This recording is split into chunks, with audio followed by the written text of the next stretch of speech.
Guys, kembali lagi dengan Siskil di sini. And welcome back to Horus Hotel Setan Part 2. Masih penasaran dengan pintu kamar mandi yang tidak bisa dibuka? Mari simak kelanjutannya.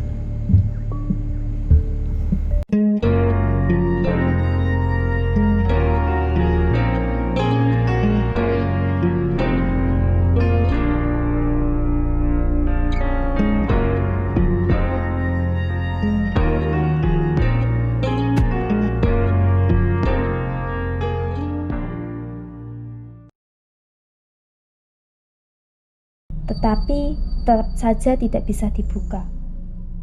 Aneh banget, kamar mandinya dipalang gini.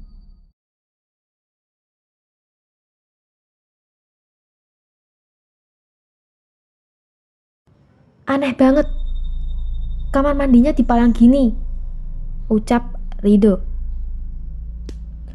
Oh, itu mas, tidak boleh dibuka. Kalau mau mandi dan buang air, ada toilet di luar, kata bapak-bapak tadi yang tiba-tiba muncul. Si bapak meletakkan kasur tambahan ke lantai.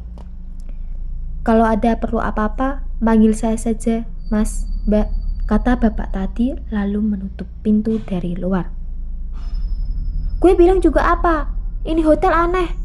Mending kita cabut deh, kata si Adika. Uang kita udah buat bayar hotel ini. Budget udah habis, kata si Adi. Tidur aja deh, jangan pada aneh-aneh, kata si Polan. Ikut dong, kata Rido. Plak, kepala Rido diketok oleh Nita. Orang mau pipis nih. Ya elah, kata Rido. Dia memang sedang kebelet. Kemudian Rido dan Nita pun keluar untuk ke toilet. Adi tiduran di kasur, sedangkan Polem mulai ngorok.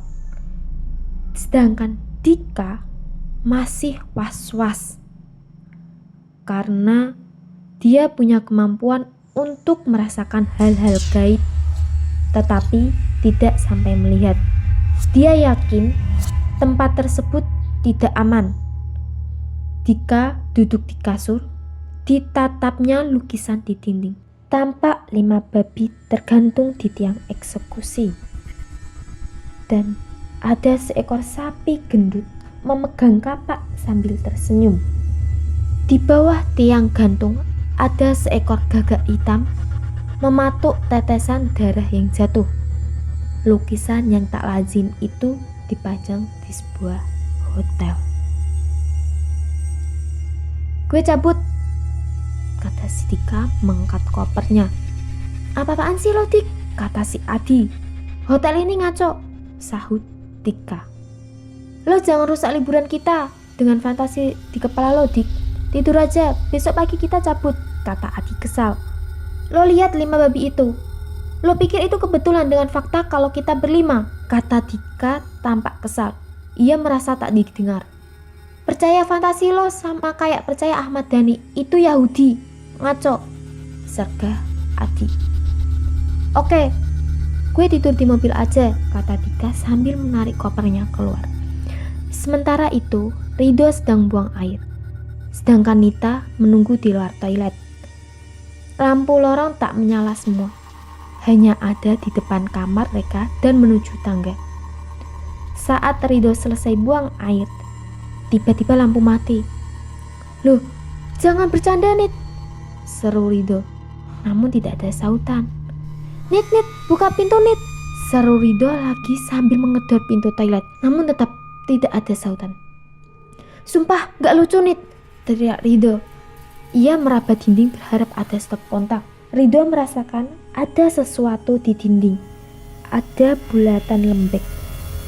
Ia penasaran apa benda itu. Akhirnya lampu menyala. Di telapak tangannya ada sebuah bola mata melirik padanya. Anjing, umpat Rido.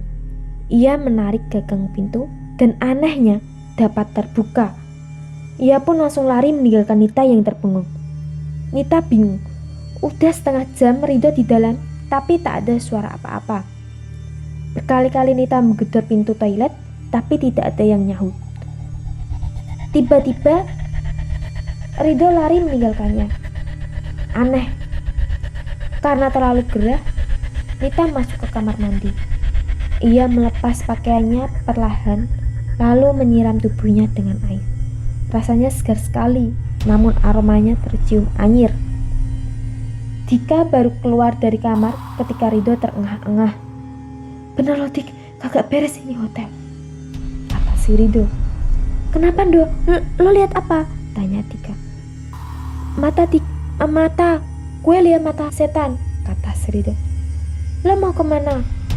Ternyata Rido melihat Dika membawa koper. "Mau ke mobil aja gue," kata Dika. "Gue ikut," kata si Rido. Ia membuka pintu kamar lalu mengambil tasnya. "Mau kemana?" tanya si Adi. "Cabut, ini hotel setan," kata si Rido. "Lo ketularan Dika ya?" tanya Adi. "Enggak, gue lihat dengan mata dan kepala gue sendiri," kata Rido sambil berjalan ke pintu. "Ceritain ke gue," kata Adi. Lalu Rido menceritakan apa yang ia alami. Dika menyimak sambil berdiri di depan pintu kamar. "Sekarang lo percaya gue?" tanya si Dika. Adi pun mengangguk pelan. Lalu Polem yang lagi tidur tiba-tiba tersentak duduk. "Lo kenapa, Lem?" tanya Dika. Gue lihat cewek yang di bawah," kata si Polem. "Maksud lo? Dari tadi gue bangun gak bisa. Dia duduk di dada gue. Matanya merah, mukanya penuh darah," jelas Polem. "Terus barusan?" "Ya gue lawan," kata Polem. "Kita pergi sekarang juga," kata Adi. "Nita," seru Rido. Mereka bertiga mengemasi barang, lalu mengangkatnya keluar. Dika dan Adi berlalu ke kamar mandi. Nit, keluar," seru Dika. "Dobrak aja Dik," kata si Adi. Nita lagi mandi. Kalau dia lagi gak pakai pakaian gimana?" tanya Dika. "Terus gimana dong ini?" Adi bingung. Tak lama kemudian, Polem dan Rido datang membawa tas. "Ayo buruan," kata Rido. "Nita do." "Ngigau ya kalian, ini Nita," kata Rido sambil menunjuk cewek di belakang mereka. Perempuan itu bukan Nita. Mukanya keriput, rambutnya putih, dan bajunya hitam. Wajah resepsionis itu kelihatan lebih tua. "Dobrak aja Dik," kata Adi. Lalu Adi dan Dika menerjang pintu bersama. Tapi di dalamnya kosong melompong. "Kalian kenapa sih? Coba lihat Nita di belakang kalian," kata Dika. Polem dan Rido pun menoleh. Mereka bertatapan lalu mematung diam, tak tahu harus apa. Lalu terdengar suara Nita dari bawah. "Tolong woi," kata Nita. Dika dan Adi berlari ke tangga untuk turun. Sedangkan Rido dan Polem berjalan pelan meninggalkan sosok berbaju hitam yang mengintai mereka. Mereka tiba di depan teralis. Gembok terpasang. Nita menangis dan di sampingnya ada bapak tadi yang sedang berdiri. Bajunya hitam, mukanya menyerupai sapi. "Kalian lihat apa yang gue lihat kan?" tanya si Nita. Mereka semua pun mengangguk. "Ambil kunci di resepsionis, kita kabur," kata si Dika. "Gua takut Dik," kata Nita. "Lo cuman takut Nit. Mereka gak bisa ganggu kita. Mereka gak bisa sentuh kita," kata si Dika. Nita mengumpulkan keberanian. Ia berjalan pelan. Bapak itu berjalan di sisinya sambil memandang wajah Nita. Lalu bola matanya jatuh menggelinding. Nita menahan ngeri. Sementara itu, di lantai 2 sosok tua berjalan ke arah mereka. Terdengar suara kerincing gelang dari kakinya. Ting, ting, ting. "Hotel apa sih ini? Goblok bener," kata si Rido. "Hotel 300.000, sahut Polem. "Ya gak usah lo jawab, woi poni lempar," kata Rido. "Kan lo nanya malih," jawab Polem dengan kesal. "Bisa diem gak lo berdua?" kata Adi yang ikut kesal juga. "Tenang, tarik nafas. Ini setan-setan caper," kata si Dika yang menenangkan teman-temannya. Mereka lalu menutup mata, tak ada apa-apa yang menyentuh mereka. "Adi tangkap!" seru Nita sambil melempar kunci. Adi menangkap kunci tersebut dengan tepat. Lalu ia terburu-buru membuka gembok. Mereka akhirnya beriringan menuruni tangga. Ketika di bawah, Nita menangis di depan meja resepsionis. Adi menarik tangan Nita. "Ayo buruan kabur," kata si Adi. Padahal waktu itu Nita cuma handukan pakai handuk botol. "Pakaian gue," tanya Nita. "Lo mau mati sawan di sini?" Adi gerang. Akhirnya Nita hanya menurut. Ketika mereka keluar, hujan turun deras. Sedangkan di sisi kiri dan kanan hanya ada kegelapan. Mereka kemudian buru-buru masuk ke dalam mobil. Mesin mobil dinyalain. Ketika lampu menyala, ada dua sosok itu berdiri di depan mobil. "Pokoknya gak boleh takut," kata si Tika. Ridho melaju. Dua sosok itu ditabraknya. Namun tidak ada suara benturan. Mobil melaju di atas tanah becek. "Perasaan tadi siang jalannya agak gini," kata si Ridho. Hujan turun deras.